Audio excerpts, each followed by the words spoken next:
어머나, 진짜 유라구나. 미란이 놀란 눈으로 말했다. 여기서 일해. 진짜로? 그녀의 목소리가 커지자 다른 손님들의 시선이 몰렸다. 수진이 허리에 손을 얹고 비웃었다. 우리 과에서 제일 잘 나가던 내가 지금은 점원으로 일하다니. 남편은 뭐 하는 사람이길래 널 이런 데 세워둔 거야? 혜영이 고개를 저으며 거들었다. 남편이 제대로 된 사람이면 부인을 백화점 판매원으로 보내겠어? 돈이 없으니 그런 거지. 혹시 백수 아냐? 영희가 혀를 차며 웃었다. 아이고, 불쌍하다. 그 잘 나가던 유라가 이런 데서 일하면서 남편이랑 자식까지 다 먹여 살리고 있구나. 오늘 이야기는 아내를 무시하던 동창들, 그러나 남편의 한마디에 모든 게 뒤집혔습니다. 압도적인 사이다 반전 이야기 바로 시작하겠습니다. 구독과 좋아요, 알림 설정까지 부탁드리며 건강한 하루 보내세요. 49세 이유라는 오늘도 백화점 명품관 1층에서 하루를 시작했습니다. 이곳에서 일한 지 1년쯤 되었죠. 하지만 아무도 그녀의 진짜 정체를 모릅니다. 안녕하세요. 어서 오세요. 유라는 정중하게 고개를 숙여 인사했어요. 동료들은 항상 유라를 믿고 의지했어요. 꼼꼼하고 책임감 있는 매니저로서 말이죠. 하지만 운명은 그녀에게 험난한 길을 안겨주었습니다. 25세에 사랑하는 남편과 결혼했지만 남편이 사업에 실패하면서 5억 원의 거액빚을 지게 됐어요. 결국 남편은 그 스트레스를 견디지 못하고 화병으로 먼저 세상을 떠났습니다. 그 후 22년 동안 유라는 아이를 홀로 키우며 정말 힘들게 살아왔어요. 새벽 4시에 일어나 하루 3, 4시간만 자면서도 오로지 아들 하나만 보고 버텼습니다. 그 사이 유라는 동창들과의 연락을 끊고 조용히 살아왔어요. 한때 가장 촉망받던 아이가 이렇게 살고 있다는 걸 알리고 싶지 않았거든요. 손님, 이 가방 어떠세요? 유라는 품격 있는 말투로 손님들을 응대했어요. 그녀에게는 분명한 신념이 있었습니다. 밑바닥부터 배워야 진짜 경영을 안다는 믿음 말이죠. 그 누구도 상상하지 못할 비밀이었어요. 유라 매니저님, 오늘 오후에 VIP 고객들 오신대요. 미영이가 일정을 알려주었습니다. 유라는 고개를 끄덕였어요. 알겠어. 준비 잘 해두자. 그런데 그녀는 몰랐습니다. 오늘 오후에 자신의 과거가 찾아와 모든 걸 바꿔놓을 거라는 것을요. 시계를 보니 벌써 오후 1시였어요. 유라는 오늘도 평범한 하루가 될 거라고 생각하며 말이죠. 오후 2시 유라의 휴대폰이 조용히 진동했습니다. 여보, 오늘 이사회가 일찍 끝날 것 같아. 같이 저녁 먹을까? 남편 강민호의 따뜻한 목소리였어요. 유라는 주위를 살피며 작은 목소리로 대답했어요. 응, 좋아요. 지금은 근무 중이니까 나중에 연락해 주세요. 강민호. 그의 아버지는 70년대에 작은 구멍가게에서 시작해 대한그룹을 일군 창업주였고, 현재 민호는 대한백화점, 대한골프장, 대한리조트를 운영하는 거대 기업의 총수였습니다. 5년 전 유라가 한성택배에서 물류관리자로 일할 때 거래 협상에서 만났어요. 민호는 유라의 전문적이고 품격 있는 모습에 깊은 인상을 받았고 자신을 평범한 직장인이라고만 소개했죠. 1년간의 연애 후 결혼을 제안했지만 결혼식 직전에야 충격적인 진실을 고백했어요. 사실 저는 대한그룹 회장입니다. 유라는 말 그대로 충격에 빠졌습니다. 결혼 후 유라는 단순히 회장 부인으로만 살고 싶지 않았어요. 여보, 나도 이 회사 일을 제대로 배우고 싶어요. 밑바닥부터 경험해보고 싶어요. 굳이 그럴 필요 없습니다. 민호는 반대했지만 유라의 의지는 확고했습니다. 직원들 마음을 진짜 이해하는 경영자가 되고 싶어요. 결국 민호는 조건부로 허락했어요. 정체는 절대 비밀로 해야 합니다. 그렇게 유라는 가명으로 백화점 매니저가 됐어요. 인사팀장과 몇몇 임원들만 그녀의 정체를 알았고 다른 직원들에게는 평범한 중년 매니저였죠. 민호는 가끔 순시하며 멀리서 유라를 지켜봤지만 지금까지는 별 문제 없었어요. 하지만 오늘은 달랐습니다. 유라 매니저님, 미영이가 급하게 다가왔어요. VIP 고객들 도착하신대요. 유라는 설마 자신을 아는 사람이 올 거라고는 생각하지 못했어요.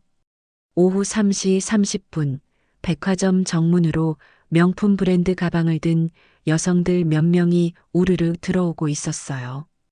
그들의 웃음소리가 1층 로비에 울려 퍼졌습니다. 우리 VIP 라운지 어디지? 1층 명품관부터 보고 가자. 여성들의 목소리가 점점 가까워졌어요.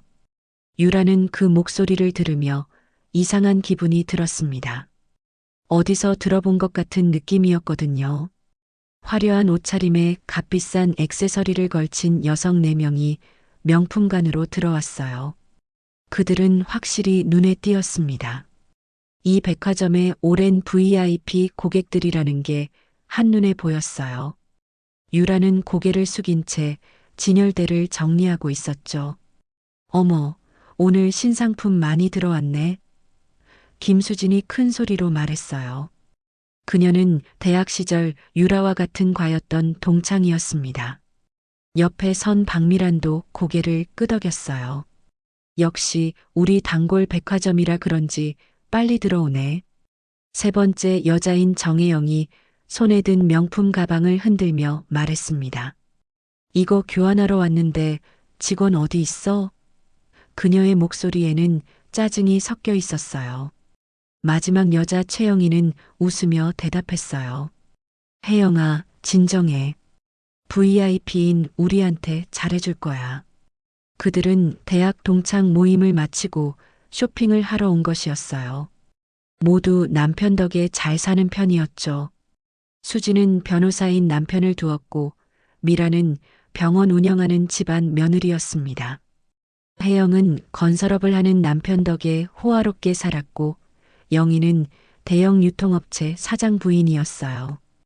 유라가 다가가며 정중하게 인사했어요. 안녕하세요. 무엇을 도와드릴까요? 그 순간 수진이 유라의 얼굴을 자세히 보더니 눈을 크게 뜨며 소리쳤습니다. 어머, 유라. 정말 유라 맞니? 다른 친구들도 놀란 표정으로 유라를 바라봤어요. 유라는 잠시 당황했지만 곧 평정을 되찾고 정중하게 인사했어요. 안녕, 오랜만이야. 어머나, 진짜 유라구나. 미란이 믿을 수 없다는 표정으로 말했어요. 여기서 일해? 진짜로? 그녀의 목소리가 점점 커지자 다른 손님들이 그쪽을 쳐다보기 시작했습니다. 수진이 허리에 손을 얹고 비웃으며 말했어요. 아니, 이게 뭔 일이야? 우리 과에서 제일 공부 잘하고 예뻤던 유라가 여기서 점원으로 일해? 그녀의 목소리에는 조롱이 가득했습니다. 진짜 세상 모르겠네. 혜영이 고개를 저으며 말했어요. 그때 교수님들도 유라 칭찬 일색이었는데 남자들도 줄 서서 따라다니고 그녀는 일부러 크게 말해서 주변 사람들이 들을 수 있게 했어요. 영희가 손뼉을 치며 웃었어요. 맞아. 그때 미스 대학교라고 불렸잖아. 공부도 1등, 외모도 1등. 그런데 지금 보니까 그녀는 유라를 위아래로 훑어보며 혀를 찼습니다. 미란이 가장 잔혹하게 말했어요. 야, 유라야. 그때 너 항상 우리 도와준다고 나서던 거 기억나? 완전 성인군자인 척하더니. 그런데 결국 이렇게 되네. 그녀의 말에 다른 친구들이 킥킥거리며 웃었어요. 인생 진짜 모르겠다. 수진이 고개를 저으며 말했어요. 교수님들이 그때 너 보고 아나운서나 외교관 될 거라고 했는데 결국 백화점 직원이야? 아니면 아나운서 시험 떨어진 거야? 혜영이 손에 든 가방을 유라 앞에 내밀며 말했어요. 아, 잘 됐네. 유라야, 이거 교환해줘. 일주일 전에 샀는데 마음에 안 들어. 동창이니까 특별히 해주겠지? 가방에는 택이 떨어져 있었고 모서리가 다른 흔적이 선명했어요. 죄송하지만 이미 사용하신 제품은 교환이 어려워요. 유라가 정중하게 설명했습니다. 하지만 혜영의 얼굴이 일그러졌어요. 뭐라고? 나 여기 VIP야. 얼마나 많은 돈 썼는데. 그래, 우리 이 백화점 10년 넘게 다녔어. 영희가 맞장구 쳤어요. 고작 직원 주제에 VIP한테 교환 안 된다고? 가방이나 파는 주제에 같은 대학 동창한테 이러는 거야? 수진이 더욱 비웃으며 말했어요. 야, 유라야. 우리 동창인데 이것도 안 봐줘? 아, 그래. 이제 입장이 바뀌었지. 예전에는 내가 우리보다 위였는데 지금은. 그녀는 의미심장하게 웃었어요. 유라는 깊게 숨을 쉬며 침착함을 유지하려 했어요. 일이라는 게 다 소중한 거 아니겠어? 하지만 친구들의 반응은 더욱 차가워졌습니다. 소중하긴 뭐가 소중해? 영희가 비웃으며 말했어요. 유라야, 솔직히 인정해. 너 지금 완전 밑바닥이잖아. 우리 앞에서 가방 팔고 있는 신세로 전락한 거야. 혜영이 다시 가방을 내밀며 큰 소리로 말했어요. 야, 그럼 이거라도 제대로 처리해봐. 동창 정도는 봐줘야 하는 거 아니야? 아니면 그것도 못해? 그녀의 목소리가 매장 전체에 울려 퍼졌어요. 정말 답답하네. 수진이 팔짱을 끼며 말했어요. 유라야, 남편은 뭐 하시는데? 너를 이런 데 보내놓고? 그녀의 질문에 유라는 잠시 침묵했습니다. 어떻게 대답해야 할지 고민이 됐거든요. 잘 지내고 있어. 라고만 짧게 답했어요. 에이, 그게 대답이야? 미란이 비웃으며 말했어요. 남편이 뭐 하는 사람인데 너를 이런 데서 일 시켜? 진짜 답답하다. 그녀의 목소리에는 조롱이 가득했습니다. 혜영이 고개를 저으며 끼어들었어요. 아, 그러니까 말이야. 남편이 제대로 된 사람이면 부인을 백화점 직원으로 안 보내지. 돈이 없나 보네. 그녀는 일부러 다른 손님들이 들을 수 있게 크게 말했어요. 그럼 애는? 미란이 계속 추궁했습니다. 대학생이야. 열심히 공부하고 있어. 유라의 대답에 영희가 혀를 찼어요. 아이고, 불쌍해. 그 잘나가던 유라가 이런 일하면서 남편 자식 다 먹여 살리는구나. 수진이 가장 잔인하게 말했어요. 야, 유라야. 솔직히 말해봐. 남편이 처음부터 백수였던 거 아니야? 그녀는 크게 웃으며 말했습니다. 그러니까 내가 이런 데서 일하고 있는 거잖아. 진짜 인생 너무 불쌍하다. 혜영이 동정하는 척하며 말했어요. 그때 그렇게 잘 나가던 애가 지금은 남의 눈치 보면서 가방이나 파는 신세가 되다니. 그녀는 고개를 좌우로 저으며 혀를 찼어요. 미란이 더욱 모욕적으로 말했습니다. 남편이 무능하면 부인이 고생하는 게 당연하지. 유라야, 너도 참 재수없게 남편 잘못 만났네. 우리는 다 남편 덕에 이렇게 편하게 사는데. 영희가 마지막 일격을 가했어요. 그러게 말이야. 남편 잘 만나는 게 얼마나 중요한데. 유라는 결혼 운이 없었나 봐. 첫 번째 남편은 일찍 죽고 두 번째는 백수고. 그녀의 말에 다른 친구들이 키득키득 웃었어요. 야, 그런데 이거 진짜 교환 안 해줄 거야? 혜영이 갑자기 화를 내며 가방을 바닥에 던졌어요. VIP한테 이런 식으로 대하는 거야? 여기 책임자 불러. 이런 판매원들 말고. 아, 진짜 짜증나. 수진도 합세했어요. 직원 교육을 어떻게 시킨 거야? 고객한테 이런 식으로 하면 돼? 그녀는 진열대를 주먹으로 쳤어요. 미란이 들고 있던 아이스 아메리카노를 다른 직원을 향해 던지며 소리쳤어요. 아, 거기 있는 직원, 이 사람 좀 어떻게 해? 우리 VIP인데 이렇게 무시해도 되는 거야? 커피가 바닥에 쏟아지며 주변이 엉망이 됐습니다. 젊은 직원이 놀라며 뒤로 물러섰어요. 죄송합니다. 그 모습을 보고 4명의 동창들은 더욱 기세등등해졌습니다. 주변 손님들이 하나둘씩 모여들기 시작했어요. 어떤 손님은 불편한 표정으로 고개를 저었고 어떤 손님은 무슨 일인지 궁금해하며 쳐다봤습니다. 매장 분위기가 점점 어수선해졌어요. 아무튼 너무 안 됐다, 정말. 수진이 가짜 동정심을 보이며 말했어요. 우리는 남편들 덕에 VIP로 쇼핑하러 다니는데 넌 여기서 우리한테 머리 숙이고 인사해야 하고. 참 세상 아이러니하다. 영희가 큰 소리로 말했어요. 야, 유라야. 우리 동창 맞지? 그럼 좀 봐주라고. 이것도 못 해주면서 뭐하러 여기서 일해? 그녀의 고함 소리에 매장 전체가 술렁이기 시작했습니다. 바로 그때 매장 한쪽에서 정장을 입은 남자가 빠른 걸음으로 다가오고 있었어요. 소란을 듣고 확인하러 온 백화점 이사 김 부장이었습니다. 그의 얼굴에는 긴장감이 역력했어요. 김 부장은 멀리서 유라를 보자마자 급히 걸음을 재촉했어요. 그리고 유라 앞에 다가서자 깊숙이 허리를 숙여 인사했습니다. 90도로 정중하게 말이죠. 수고 많으십니다, 사모님. 순간 매장이 조용해졌어요. 동창들은 무슨 말인지 이해하지 못한 채 김 부장을 바라봤습니다. 미란이 떨리는 목소리로 물어봤어요. 잠깐, 사모님이 뭐야? 유라야, 이게 뭔 소리야? 혜영도 믿을 수 없다는 표정이었어요. 설마. 김 부장이 당황한 채 고개를 들었어요. 고객님들, 죄송합니다. 제가 VIP실로 모시겠습니다. 여기서 이러시면 정말 큰일 납니다.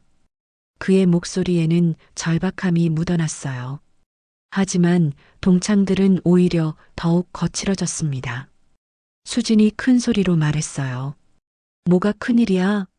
우리가 뭘 잘못했다고. 그러게 말이야. 영희가 맞장구 쳤어요. 유라가 사모님이라고? 무슨 사모님? 백화점 직원 사모님? 그들은 비웃으며 계속 소란을 피웠습니다. 바로 그때 매장 입구 쪽에서 우아한 정장을 입은 남자가 빠른 걸음으로 다가오고 있었어요. 강민호였습니다. 그는 이사회를 마치고 아내가 일하는 모습을 멀리서나마 보고 갈 생각이었습니다. 그런데 1층 명품관 쪽에 사람들이 모여 있고 웅성거리는 소리가 들려왔습니다. 유라에게 무슨 일이 생겼다는 직감으로 급히 온 것이었어요.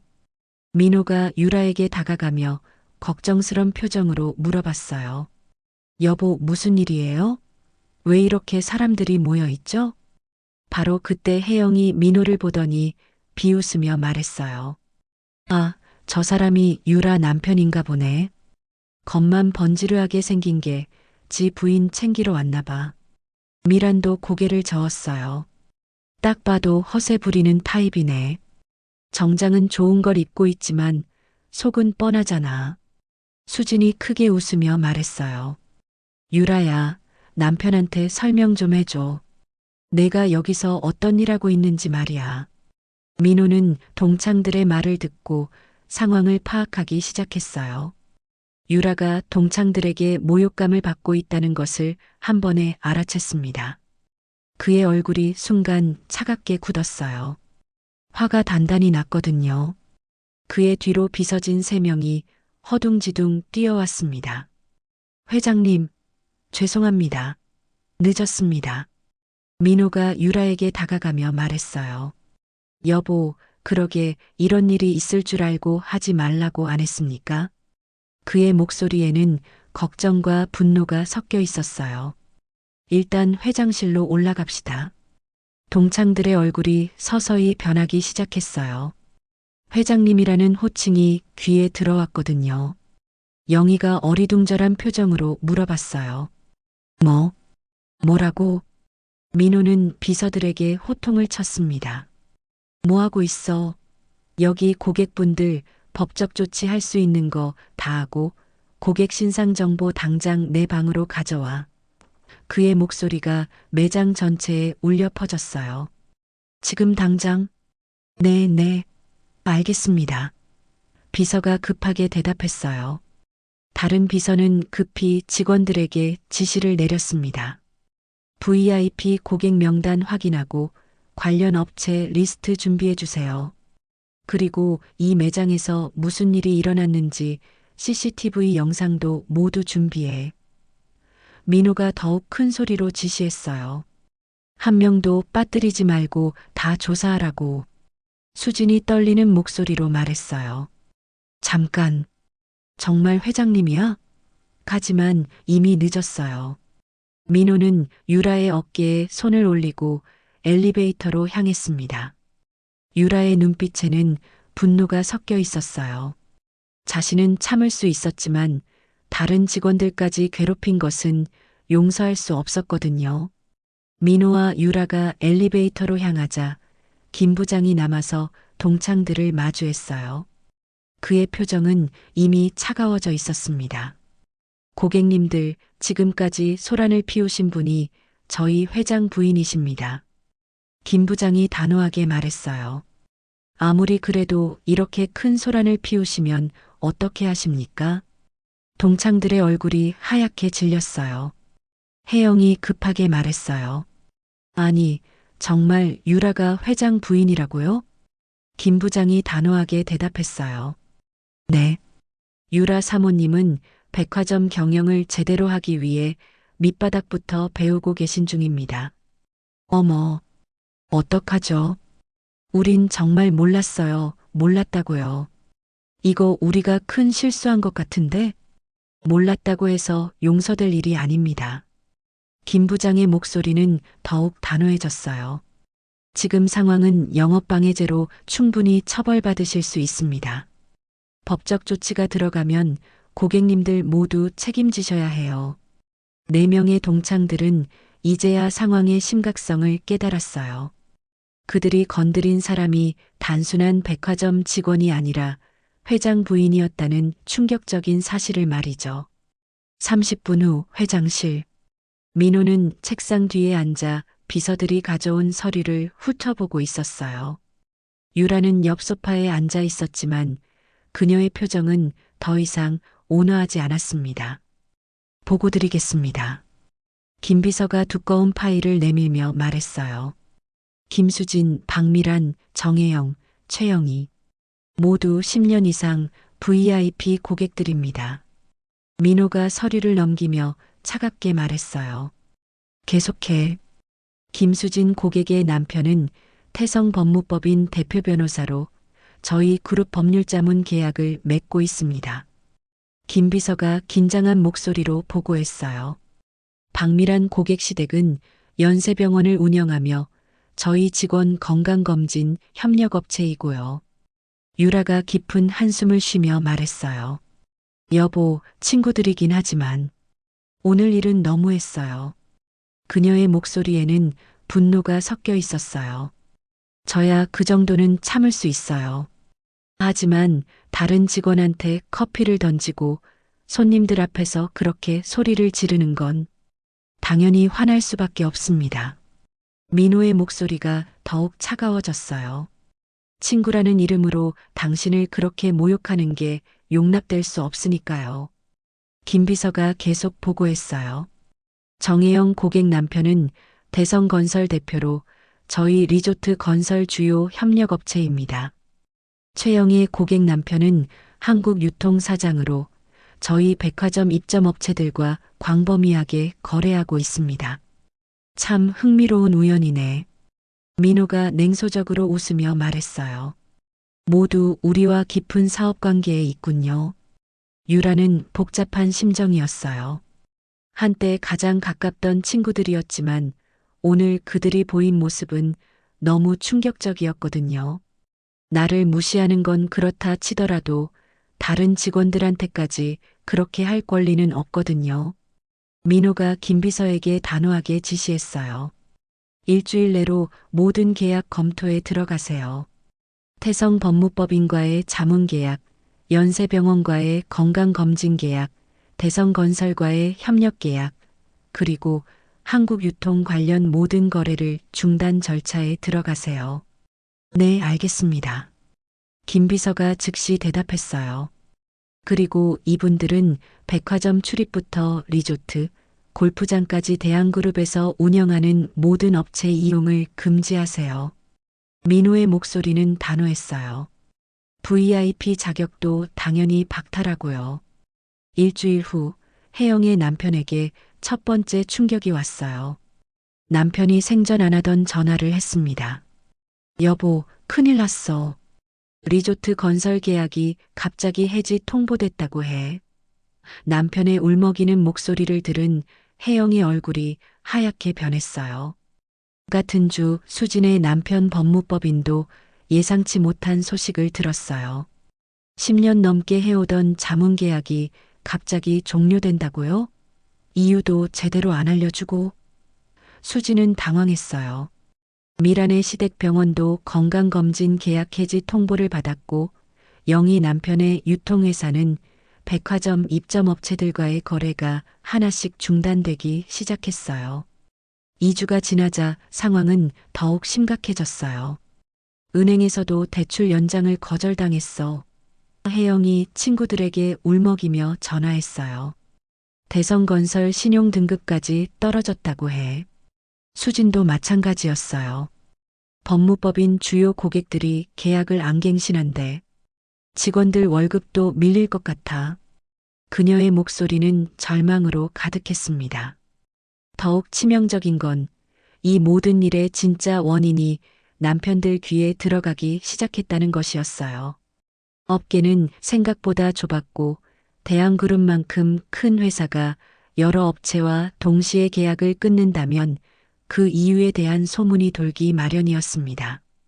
부인들이 대한백화점에서 회장 부인을 모욕했다더라는 이야기가 조금씩 퍼져나갔어요. 남편들이 진실을 알게 되자 집안은 더욱 아수라장이 됐습니다. 그들이 무너뜨린 건 단순히 사업이 아니라 가정의 평화까지였어요. 한 달 후 내 집안의 상황은 처참했어요. 혜영의 남편은 주요 건설 프로젝트를 연달아 잃으면서 회사가 부도 직전까지 갔고 수진의 남편 법무법인은 대형 고객들을 모두 잃어 경영난에 빠졌어요. 미란의 시댁은 병원 운영 자금을 대출로 충당해야 했고 영희의 남편은 유통업체 매출이 절반으로 줄어들면서 직원 해고를 검토해야 할 상황이 됐습니다. 4명 모두 한 달 전까지만 해도 VIP 대접받으며 여유롭게 살던 사람들이었지만 이제는 생존을 걱정해야 하는 처지가 됐습니다. 집을 담보로 잡히고 자녀들의 학원비도 못 내며 가족들로부터 책망을 받는 상황이었어요. 더욱 치명적인 건 이 모든 일의 진짜 원인이 남편들 귀에 들어갔다는 것이었습니다. 부인들이 대한백화점에서 회장 부인을 모욕했다더라는 소문이 퍼져나갔고 남편들이 진실을 알게 되자 집안은 아수라장이 됐어요. 우리가 유라한테 너무 잔인했나? 수진이 후회하며 말했어요. 혜영은 눈물을 흘리며 대답했어요. 남편이 나보고 이혼까지 언급하고 있어. 영희는 가장 절망적이었어요. 남편이 너 같은 여자와 결혼한 게 인생 최대 실수라고 하더라고. 한편 회장실에서 유라는 단호하게 말했어요. 아니에요. 그들이 뿌린 씨앗의 결과예요.